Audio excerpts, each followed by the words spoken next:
Well, hello. How you doing? This is the S. Anthony Says podcast. This is the S. Anthony Thomas. Happy 2018 so far to you, my friends. 2018 is the first podcast of 2018. And I just want to say one thing. I put out a post on Twitter and I put it on Facebook and Instagram, and it said that the day was the 32nd anniversary of me picking up a microphone at the comedy club. And I have to say that's a little bit inaccurate. Actually, tomorrow is the 32nd anniversary of me actually picking up the microphone. Today is the anniversary of me making the final decision to go down to the comedy club and pick up a microphone. So maybe that was the confusion in my head, but either way, it's close enough. Okay. Because I was 17 years old and I was like, and I had to make the decision. I was a little scared and I was a very, very shy kid. And I want to thank 17-year-old me for making that decision, because that's still, up until this time, the best decision I've ever made in my life. And I want to thank 17-year-old me for making a decision that made 49-year-old me 32 years later even happier than I was then. So thank you, young me. You're welcome. Well, actually, my voice wasn't that high. Moving on. And let me just tell you something, folks. I said in the post that I was going to crap on Facebook. I said that, and I just want to say right now, I am absolutely going to crap on Facebook in this show, but I'll get to that in a minute. Now, when I woke up this morning, it was a pretty good day, my friends. I woke up and the first thing I remembered when the phone went off was it told me about the anniversary, and it reminded me of that. And I was in a good mood. I was thinking about, 32 years of doing this, and I've been having a great time. It's awesome. It's great. It's incredible. And I was actually happy because of that. And then I went outside and I noted that the snowplow had actually plowed my car back in. I had shoveled it out. They plowed it back in. Yay. And when I shoveled it out the first day, it wasn't that big of a deal. It was because the snow was just falling and all of that kind of crap. No, not a big deal.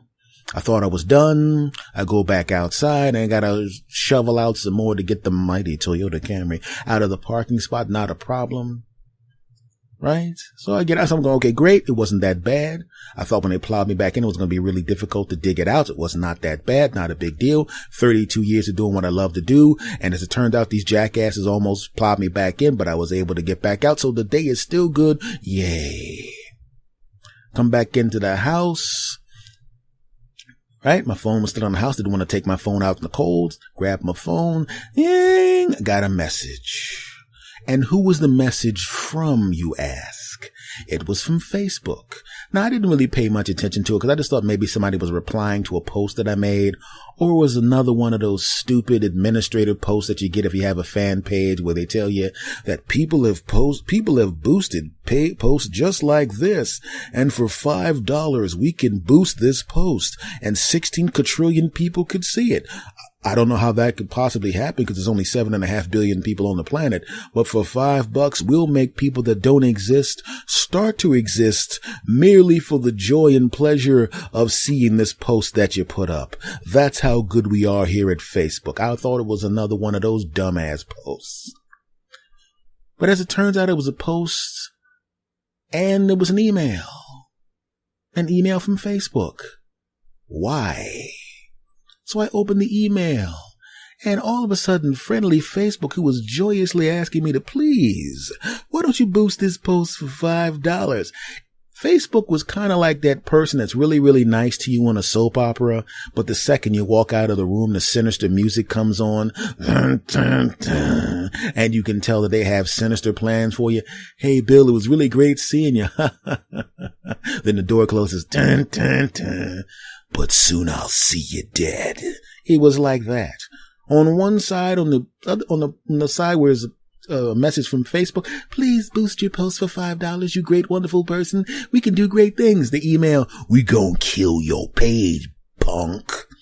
We gonna kill you had a piece of copyrighted content on your page, and we gonna kill your Facebook page. We gonna kill it. We took that copyrighted content off, punk, and in addition to that, we gonna kill your page. We're not even gonna stop at killing your page. You know what we gonna do after killing your page? We gonna go over to your mom and house and we gonna pimp slap your mom. Then we gonna go over to your pop's house in a different state because they ain't together, and we gonna kick the crap out of him. And now we don't even care if they're alive or dead. If they're dead, we'll dig them up and slap them. It doesn't matter. We just assume. All right. And then all your aunties, we're gonna slap the crap out of them. Then we're gonna find your nieces and nephews and slap the crap out of them. Then we're gonna find your grandnieces and nephews and slap the crap out of them. We also note here on Facebook, because we know everything about you, that you don't have any kids yet.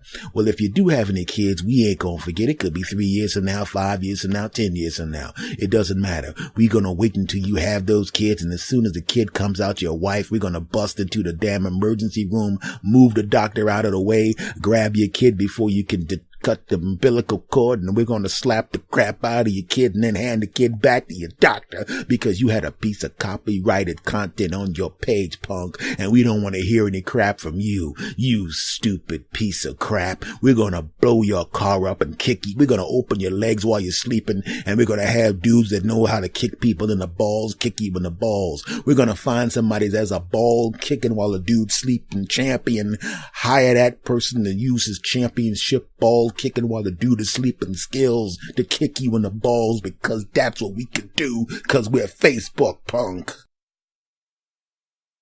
Okay, it wasn't quite that bad, but they did threaten to take my page down because I had copywritten content on it.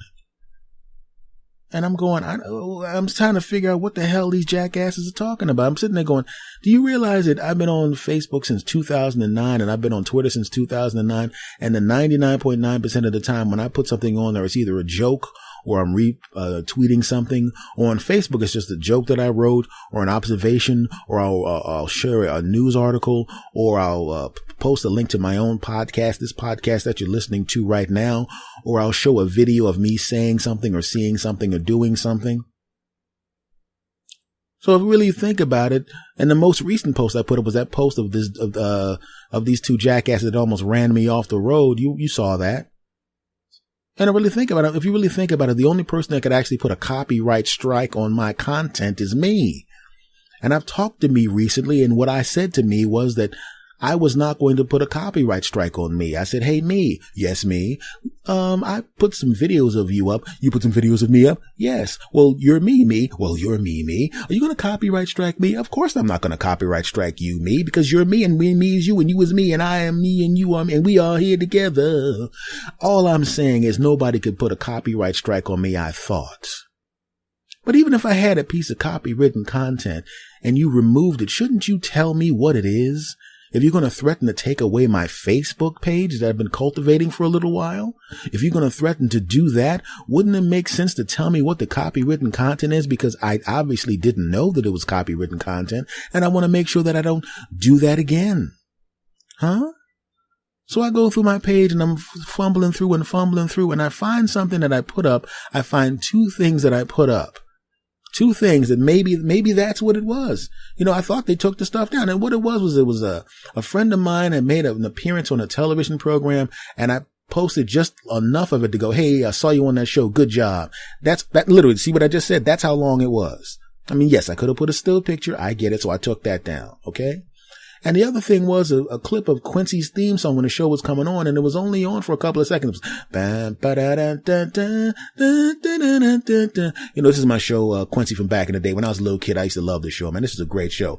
I even like this show now. You should check it out. That was it. So I took that down. So I go back and I read the email again, and as it turns out, they said that whatever the copywritten thing was, they had already taken it down. I don't know what it is.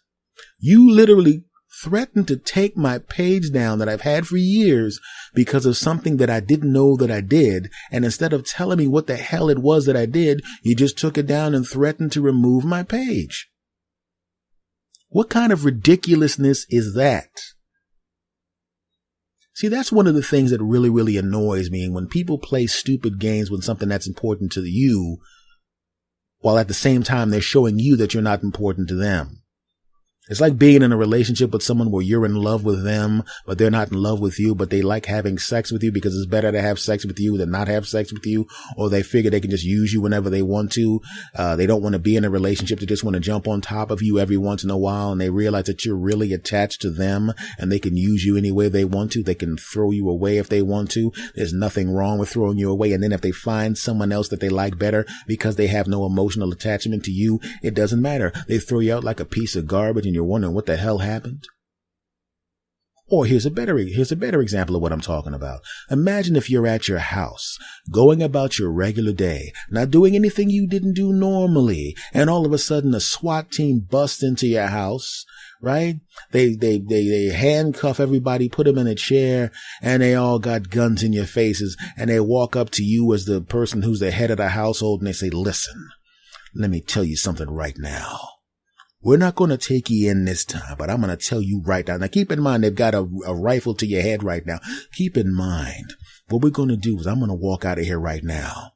Okay. And I just want to let you know right now, if you do it again, we're going to come back. And the next time we come back, we're not going to be so nice. And then they walk out. And as they're walking out, you go, hey, what did I do? And they look at you and you go, don't worry about what you did. Just know, don't do it again. That's what it felt like.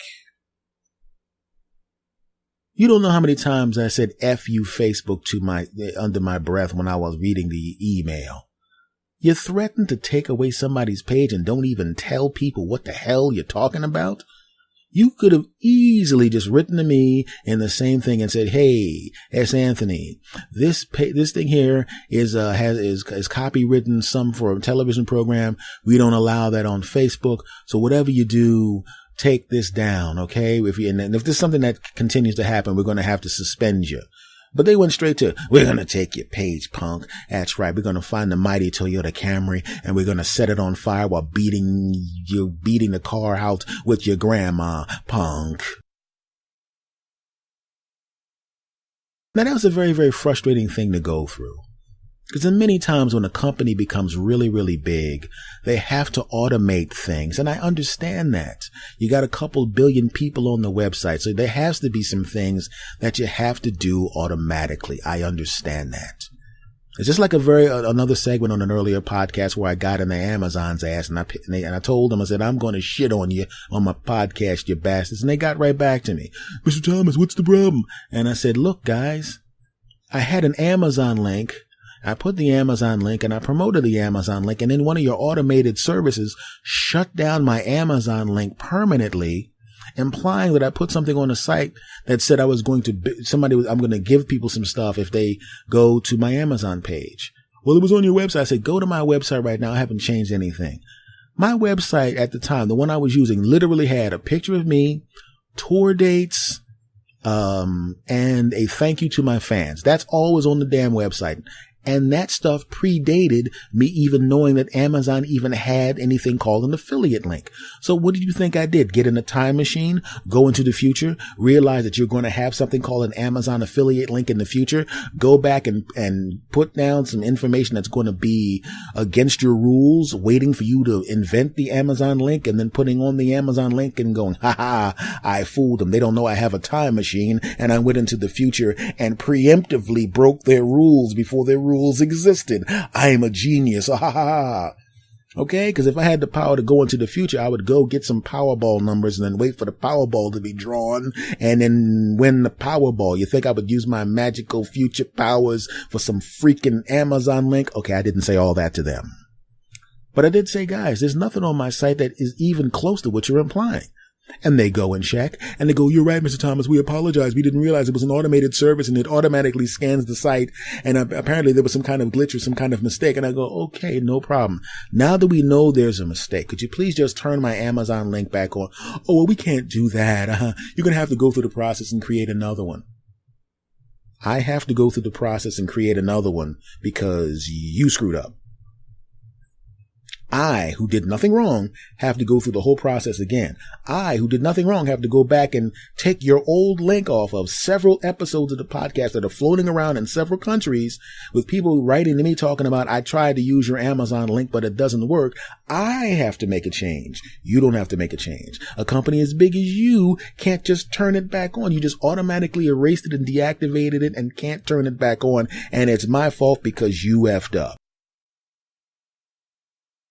When you have companies as big as Amazon and Facebook, I understand you're dealing with billions and billions and billions and billions and billions of people. I get it. Billions and billions and billions and billions and billions and billions of transactions. I get it. But if you have these kind of things that are automated, you have to make sure that you also have it on in an automated way where you can turn it back on or rectify the situation. You have to be able to do that. Now, as it turns out with Amazon, I'm still okay with Amazon on the retail side. It's probably my favorite place to actually go shopping is Amazon on the retail side. I do it all the time and I still love them, and no, they're not a sponsor.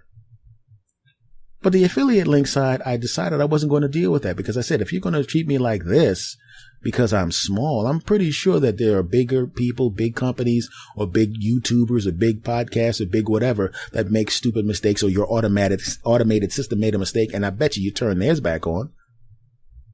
But because I'm a small time guy in comparison, I don't get that love. Well, I'm going to still do the retail side where you treat me with respect.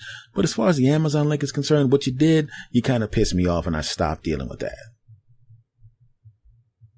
And that's how I feel about Facebook too. Facebook does a fantastic job of giving me the opportunity to keep in contact and find old friends. I love Facebook for that. You help me find old friends. You actually helped me find my relatives that I wasn't able to get in contact with and find. You were able to do that for me. You made me get in contact with old friends I hadn't seen in decades. You give me an opportunity to see the little kids in the family that are all around the country and stuff. I love you for that. And that part, I am very, very satisfied with that part. But when you get to the point where you're threatening to take down somebody's page because of something that is stupid, no, man. All of these big companies have got to realize that just because you're number one now or monstrous now, you got to realize when you start treating people like this and it becomes the norm, no matter how big you are, no matter how powerful you are, no matter what your market cap is, no matter how many people you influence, no matter how much money you have in the bank, no matter how much liquid assets you have, no matter what, you got to realize people like me are the canary in the coal mine. Remember, there was a time when MySpace was in the same position that you're in now, Facebook. And although they're not gone, they're damn sure not what they used to be. And I'm pretty sure you would not want to trade places with them, even though they're still here. They probably still have millions of people using them, but you wouldn't trade places with them, would you? The same way you can get 2 billion people to be using your platform is the same way you can get 2 billion people to stop using your platform. They might not all deactivate. If I ever decided to stop using Facebook, I probably wouldn't even go through the problem of deactivating. I would just stop using it. And although you could tell people you still had all these people, or say you still had me or whatever, they will notice that he stopped using Facebook in whatever year it'll be. And that's the problem, guys. When you get big and powerful, you can't crap on people just because you can't be lazy enough. You got to keep treating people with love and respect. You got to not treat people like numbers. They're starting to act like the government, guys. See what happens in the government? They get all this power. They talk you how great they're going to help you out. They're going to be the greatest politician, the most incredible politician. They're going to help you out. They're going to do all these great things for you. Everything's going to be fantastic and incredible and all of that crap. And then they get the job and they're like, haha, F y'all. Lobbyists have money. You just have votes. F you. I'm now going to vote for some crap that you don't like. Doesn't matter because what are you going to do? Fire me? I already got 12 million from the lobbyist. I'll just go home and enjoy my money, stupid. And that's why I was pissed off at Facebook. I didn't even know what I did wrong, if I did anything wrong. And you threatened to take my page away. So I'm at the point now where the page is going to be there and I'm still going to put stuff there. But I don't know whether or not I'm going to use it for transactions. I don't know whether or not I trust it enough where I'm going to use it that often because I don't know what the hell you're going to do with it. I may sneeze. I may record myself sneezing. You may go, well, I believe someone recorded a song called Sneeze, and your sneeze sounds too much like it. Copyright strike. We're going to have to take your page down. That's what happens when you start treating people, like they're numbers. It's like that world famous Stanford prison experiment. Remember that, everybody? Where they had a bunch of students, and some of the students in the experiment were treated and were told to pretend like they were prisoners. And some of the students were told to pretend that they were prison guards.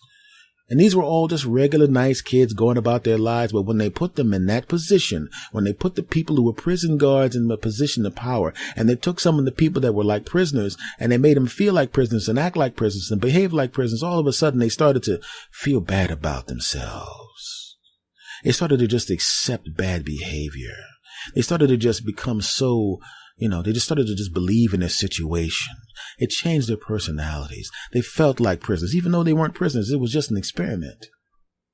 And you had the prison guards. They were just dopey kids in uniforms. And they started to act like guards. And all of a sudden, they started to act like the worst of guards. And all of a sudden, they started treating the people with disrespect. And they started being mean to the people. And they started treating the people badly. And they started to become the people that they were guarding. They started to treat them like numbers. Now, I'm not saying all prison guards doing that. I'm pretty sure most of them don't. But in this experiment, they did notice a change in the way the kids were interacting. Same nice kids you would see drinking some coffee and chilling at some place or whatever started to change behaviorally because of the position that they were in. And it was and that's what it started to feel like. You're on Facebook and it's everywhere. Oh, I got to use it because my family's on here. I got to use it because all my websites, I link it to my websites. I got to use it because it's where I get my news. I got to use it because I did that. I got to use it because my games are on here. I got to use it because I got to use it because I got to use it because I got to use it because. And you start to feel like the prisoner because you linked so much of yourself, so much of your life, so much of your interactions to Facebook. But Facebook knows they got you. Like I said, all your websites are linked to Facebook. You sign into your websites with Facebook, don't you? All your family's on Facebook. You don't even have some of their phone numbers. You contact them on Facebook. You use Facebook Messenger, right? And because they know they got you, how come every time you turn around, you're reading some newspaper about them allegedly selling your data? Allegedly doing social experiments on you. Allegedly doing. And these are the kind of things that if it was in the light of day, under normal circumstance, a person wouldn't do that to somebody else. But they got you. Well, I don't link any of my outside sites to Facebook. I use passwords and stuff like that. So if Facebook ever decides they're going to shut down my page for something stupid, I got news for you. I have all of my relatives' phone numbers and email addresses. So if I need to contact them without Facebook, I can text them or call them or convince them to go on Twitter. How about that? So as it turns out, unlike the Stanford prison experiment, I'm not a prisoner, guys. I'm not a prisoner. I can leave. I don't need you. The only thing I use Facebook for is to contact relatives and friends. And these are relatives and friends. As I already said, I got their phone numbers already. I know how to get in contact with them. So if you shut down my page, go right ahead. I don't need you. I like you, but I don't need you. It's like being in a relationship with a lady where you really, really like them and you're in a relationship with them and everything is going good. And you start to see signs that they're not exactly what you thought they were. Not enough for you to make you dump them, but enough for you to watch them. You ever seen somebody that dated for a bunch of years and they don't get married, but they're dating for a bunch of years and maybe they're not even living together? All that means to me is one of the two, or both of them, like the person, but they really don't want to make that commitment yet. She likes you, but she doesn't want to have a kid with you. Not yet. She's starting to see some stuff she doesn't like. She doesn't want to have a kid with you. Not yet. She's starting to see some stuff she doesn't like. He loves you, but he doesn't want to live with you. He's seen some things. He's seen the way you treated relatives. He's seen the way you treated friends, and he realizes that could be him. He's seen the way you treated a waitress, and he realizes that could be him. You've been dating for 5 years now, and everything's going okay. You're not going to break up, at least not right away, at least not right now. You're not thinking about breaking up, but you're definitely not thinking about getting married. And Facebook, that's the kind of relationship you're starting to have with everybody. They like you, but you're starting to F up. And I'm one of those people where you're starting to F up. And if you walk out the door or I walk out the door, I won't miss you that much. Just letting you know. You're effing up, Facebook. You are effing up. Fix that crap. Segment over. Folks, let me tell you something. And I was thinking about this before. I ran into a person who's actually a friend of mine, who was actually a bully of mine for a short period of time when I was a kid. We're really cool now. It's really not that big of a deal, because I talked about it in an earlier podcast that I got bullied in school for a while. But the funny thing about it is, this is one of the things that I noticed about several things is, in many times and in many cases, the threat of what's going to happen to you is a lot worse than what actually happens to you. I remember a girlfriend who threatened to leave me if I didn't stop doing comedy. And for a while there, I was really, really afraid to lose this woman, to lose this woman, to lose this woman. And she had it in her mind to just leave me. Now, in this particular case, she wasn't really going to really leave me. She just wanted to leave me long enough for me to realize that I really needed to be with her and I should quit comedy and start doing some crap job that I didn't want to do. And that was her idea. The only problem with that whole theory was when she left me, after a few weeks, I had accepted the fact that she was gone. Now, in her mind, she was like, I'm going to dump him for like a month or two, and then I'm going to call him to see how he is, and then I'm going to take him back and he'll know what he's missing. Well, she left me, and after the first couple of weeks, I realized I wasn't getting angry phone calls. I didn't feel bad after a show. I wasn't getting any kind of guilt trips. I wasn't having to deal with any kind of crap. Granted, I wasn't having any sex or anything like that, but quite frankly, I just wasn't having to deal with any kind of crap. I actually caught myself smiling in the mirror at my house. I actually caught myself happy in the car. I actually got an opportunity to hang out with my friends, which I wasn't able to do as much because she would always get mad about it. And the first month goes by. Now, by the time the first month goes by, she's sitting at home going, I bet he's really upset and crushed and destroyed, and he can't wait to get back with me. I know he misses his whatever I called her, whatever the nickname I had for her. She just knew I missed her. A month and a half goes by. Now I'm at the point now where I've accepted that I don't have a girlfriend anymore, and now I'm dating someone else because our relationship was kind of crap to begin with, and she threw me away. What am I supposed to do? Never go out on a date? If a cute girl asked me to go out, a cute woman thought I was funny and said she'd like to take me to dinner. I said, no, I'll take you to dinner. And she goes, no, I'll take you to dinner. And she takes me to dinner. And I didn't expect to have a relationship with her, or I wasn't even trying to get it on with her, but it was just nice to have a beautiful woman across the table who actually bought me dinner and wanted to spend time with me and be nice with me. Now, as it turns out, that lady and I it didn't go anywhere. And I was very polite about it, and it was very nice, and she accepted the fact that it wasn't going to work out, but we were cool. And it was just nice to have female companionship that wasn't filled with hatred and trash talking and threats to leave. And then the second month goes by, she calls me and asks me how I'm doing. The only thing was, she wasn't expecting what happened. She called the house and she heard a whole bunch of people over. There was a whole bunch of people over, and we were watching football and having a great time. And she heard female voices in the background. Now, none of the women was with me. They were actually my friends, girlfriends, and stuff like that. And they, of course, tried to set me up with somebody. And I wasn't interested. Well, I was interested. I wanted to jump on top of her, but I didn't have any feelings for her. And I'm not the kind of person that's going to jump on top of a woman if I don't have any feelings for her. I'm just kidding. Yes, I would have. I won't now, but back then I would have, but I didn't. And she's all upset. What the hell is going on? I'm never going to see you again. And I went, I thought we were done already. You broke up with me. Remember you said you never wanted to see me again? Now, the thing was, she was actually having some effect on me. I wasn't going to quit comedy, but she definitely had an effect on altering my behavior, because what did she do? She threatened to leave. She threatened to leave. It was a threat. Oh no, please. I hope she doesn't leave. Please, hope she doesn't leave. But then she left, and I got a taste of life without her being as mean as she was, and I loved it. And I said, that's okay. I thought we were broken up already. You didn't call for the past couple of months. So how about we make it, let's see, I'm 20 something. Let's make it the next 70 to 80 years of you not calling me. Goodbye. Click. It was the threat of her dropping my ass. The threat of her leaving, that was the thing. It wasn't the actual thing. When the actual thing happened, as it turns out, it wasn't that bad. The threat is worse in many, many cases, more cases than you think. It's like if you go to, like people that go to the gym that are fat, you go to the gym, there's the threat of humiliation, the threat that people are going to line up and laugh at you, the threat that it's going to hurt real bad and you're going to injure yourself and you're not going to be able to take it. But then you go to the gym and are you sore? Yes. Is there anybody at the gym going to humiliate you? No. They're not even paying attention to you. They're actually looking at themselves in the mirror. They didn't even know you were there.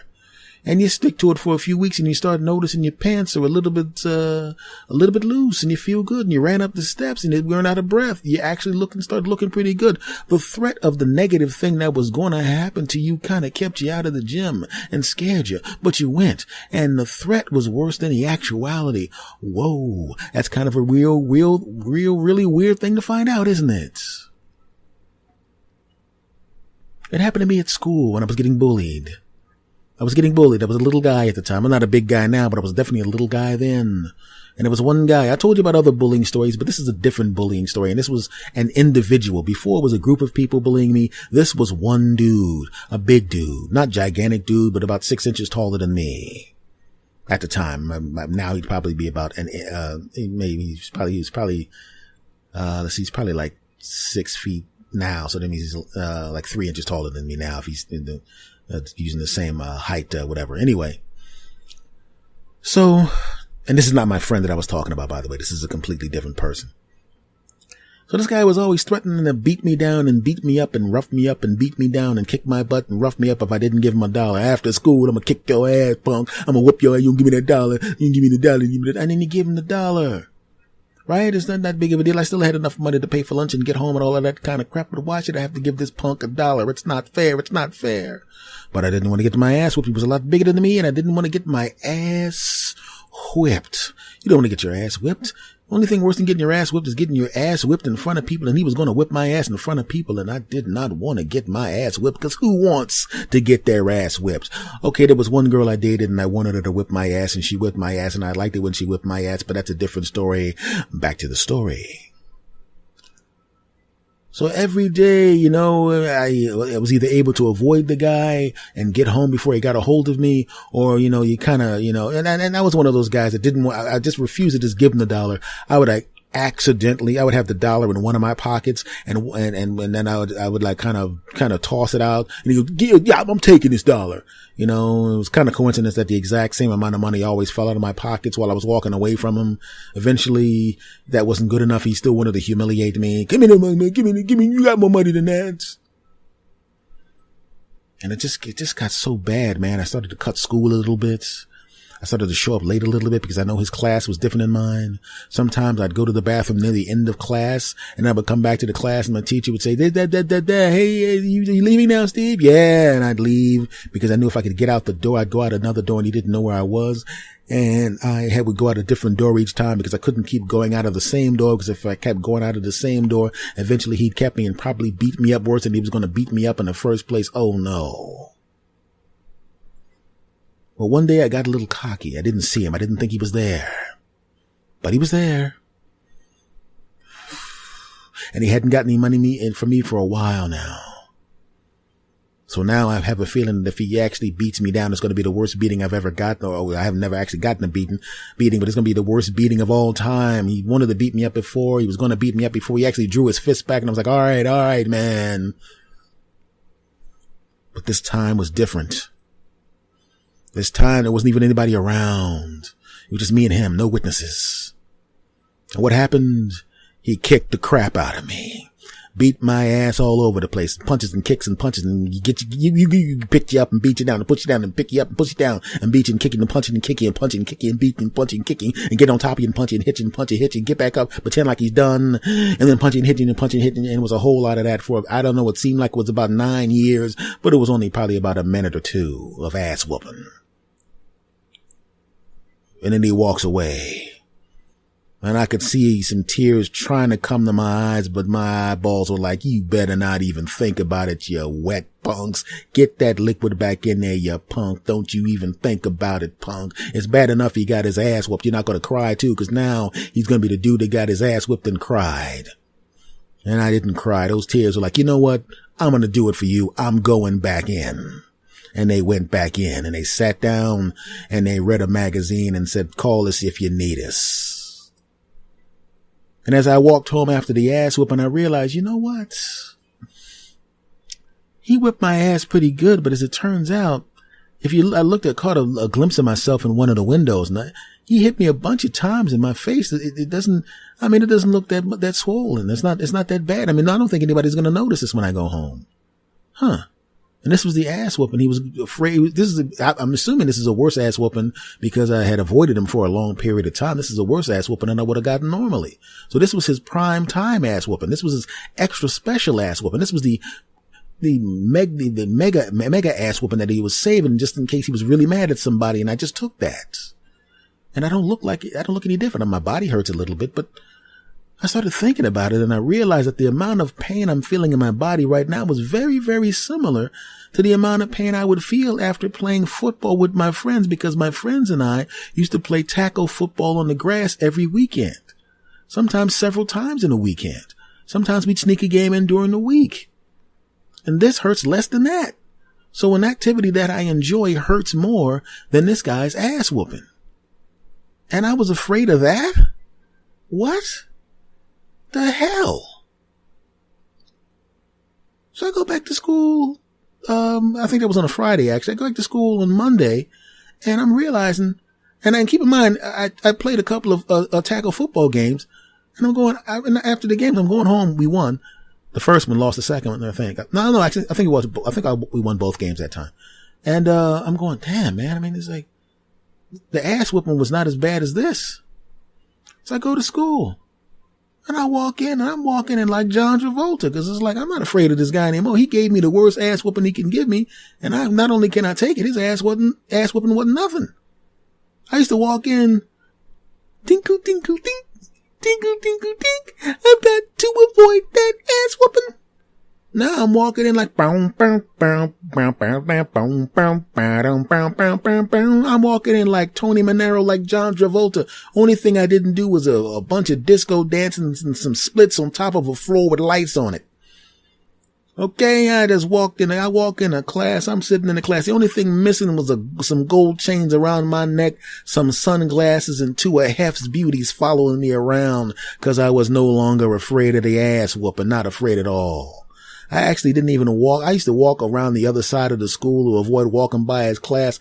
I walked by his class, and the only thing I didn't do was the Isaac from Love Boat finger points at his punk ass. I wasn't afraid of that punk anymore. He looked at me like, ha ha, that's the guy whose ass I whooped. I'm definitely going to get some money this time. And I'm looking at him like, ha ha, you ain't getting crap, jackass. And I went to my class, and my teacher was probably prepared for me to do what I normally did, which was sneak out of the class a couple of minutes early to, quote, go to the bathroom, unquote, which was really me, quote, getting the hell out of Dodge. And this time she goes, you going to go to the bathroom? And I went, nah, I'm okay. She goes, oh, okay. And my classmates are looking at me. They hadn't seen the ass whipping, but they had heard about it. And they're looking at me like, this guy's got a death wish. Why is he not hiding? Man, you better get out there and go to the bathroom and run out of this school and get away before he kicks your ass again. Well, they didn't say ass back then because we were kids, but you know what I'm saying. Okay, one dude said ass, and he got detention.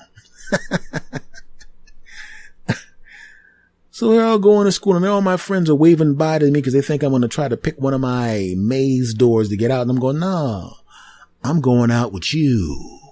And they're looking at me like, wow, he's going to die. And I walk out.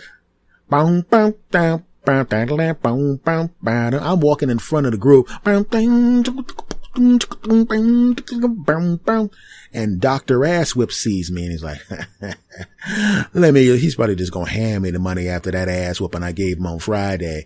And he walks up to me, stands in front of me like a bad villain in one of those after school movies from the 80s when I was a kid. And he stood there with his chest in my face talking about, all right, you know what the deal is. If you don't want some more what you got Friday, give me your money.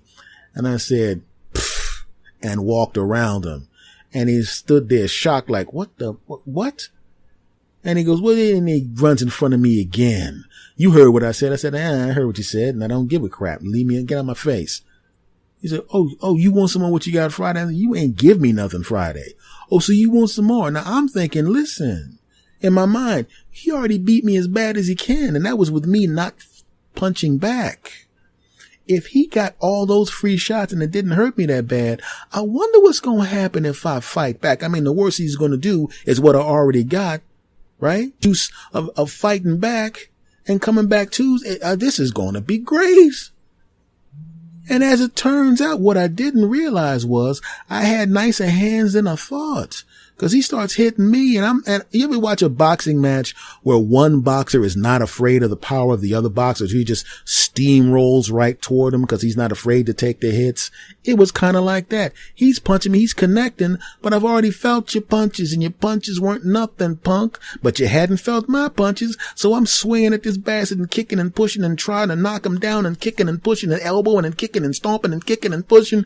And he's punching and punching and punching and I'm punching and kicking and punching and he's punching and I'm punching and he's punching and I'm punching and he's punching and I'm punching and then I'm punching and then I'm punching and I'm punching and I'm punching and I'm punching and I'm punching and he's on the ground and he's like, what the hell? Hey, man, come on, man. And I'm on top of him and I'm sitting on his chest punching him in the face and I step up off him. I said, get up. He's like, okay. And then I hit him again. Whooped his ass. I didn't know I could whoop his ass, but now I know I can whoop his ass. And unfortunately for this dumb bastard, everybody in the school now knows I can whoop his ass. Now, when the teacher comes over to break up the fight, even though the fight was over, I'm telling you right now, the teacher was kind of laughing like, stop it, you guys. Laughing. And everybody, all the rest of the kids are like, guy's the size of your leg and he whooped your arm. Man, you should take his lunch money. Now think about that for a minute. In the beginning of time when he was threatening to whoop my ass, he was actually getting the money, right? I mean, not all the time I was avoiding, but occasionally he'd get the money. He was getting I only had like $1 a week $1 every few days to give the bastard. But I mean, he was still getting a little 50 cents here, a little 50 cents there every once in a while. He would try to make it act like he was borrowing money, but I already knew what the threat was. So he was getting something. He was getting, enough to buy a bag of popcorn or something. And occasionally if I had a little money on me, enough to buy like a sandwich back then, he was getting something, not all the time, but enough. It was better than not getting anything. And why was he getting it? Because of the threat of whooping my ass. But then he made a mistake. He made the cardinal mistake that a lot of people that have power make. He actually whooped my ass and was not good at it. Sometimes people don't understand that the threat is way more effective than actually trying to beat somebody's ass. And that's the lesson for the day, my friends. The lesson for, as I'm telling you this story, I'm literally reliving it. And this is just weird because I'm literally, it's like when you watch a television show or a movie where the person relives something and the flashback starts coming. And it's like I can remember punching this guy a bunch of times and watching him fall to the ground and then sitting on him and cracking him in the face a few times before I climbed off of him. But for some reason, I can't remember what his face looks like, but I can remember the sensation of cracking him in the mouth and watching him fall down. And I shouldn't laugh at that because that's violence. And I'm not a violent guy by nature unless you attack me physically. Other than that, I'm not doing that crap. But it just reminded me that a lot of times the threat is actually worse than the actuality. I'm sorry. Like I said, as I tell you this story from my past, I'm thinking of the look on the teacher's face as she separated us. And just like, she comes in between us and puts like one hand on his chest, like he was going to do anything else. I had already just whooped his ass in front of everybody. And she puts her hand on my chest and turns towards me, and she's, quote, scolding me. Don't you solve your problems with violence? And you ever seen somebody almost bite their lip off to stop from laughing? Cause I'll be honest with you, it was quite funny. If you ever imagine a mouse whooping a lion's ass in front of all the other lions, and the other lions are like, wow, yeah, we're not going to help you hunt gazelle anymore, because if you can't handle a mouse, then you definitely can't handle any gazelle. Maybe you should go vegan, bro, because you just embarrassed yourself. You the field mouse just body slammed your punk ass. Could you do us a favor? Could you stop calling yourself a lion? Could you call yourself something else? Because you just gave us all a bad name. It was kind of like that. Okay, the size difference was a little off because I was not 1/10,000. That was only a few inches shorter, as opposed to thousands of times smaller, like a mouse would be to a lion. But you get the point. And the reason I say this is because I remember thinking about, as I began to start doing stand-up again, there's a little teeny bit of hesitancy on my part. I mean, I'm still going to do it. But then I thought about it, I'm like, what's the worst thing that could actually happen with me going up with material that I haven't tried before? What are they going to do? Rush the stage and kick my ass? No, if anything, they just won't laugh at it. But this is my 32nd year. I've written whole shows before. This is the longest layoff I've ever had, but I've written shows from scratch before. And when it didn't work, you know what I did? I took it home and fixed it. So the threat of embarrassment, the threat of not being able to be as good as I once was, is complete horse crap. The threat is worse than the actuality. I've been too good at this crap for too long to worry about that stuff. Now, tell me that and I know that there's something that you are afraid to do that you need to do.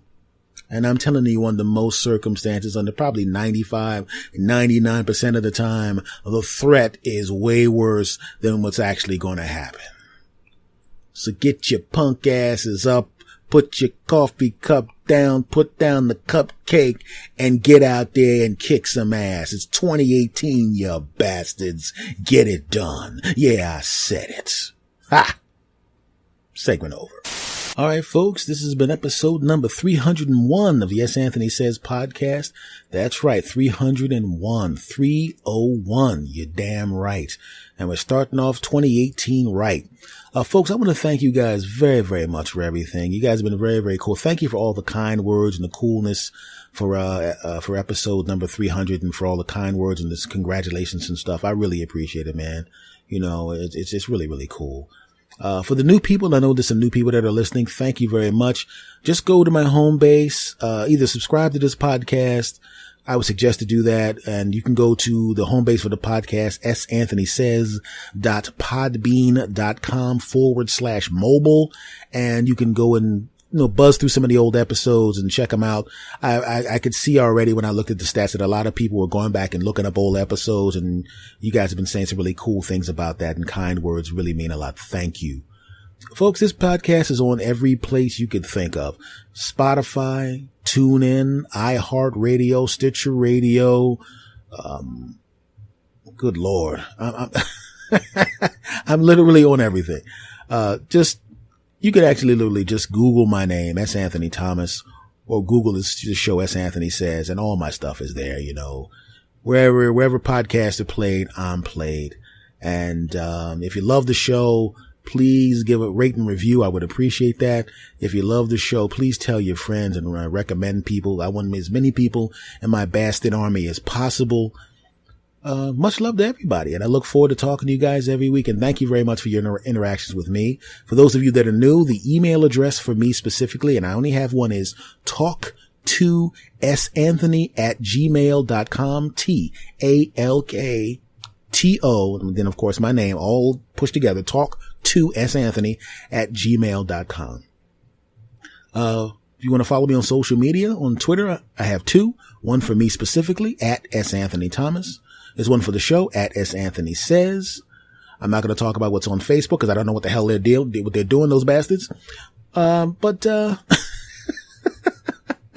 Well, I'm sure everything will resolve itself soon enough because they haven't taken anything down. They just threatened to, and everything seems to have worked itself out. But I'm still pissed off at them and you bastards. Like I said in segment 1. I digress.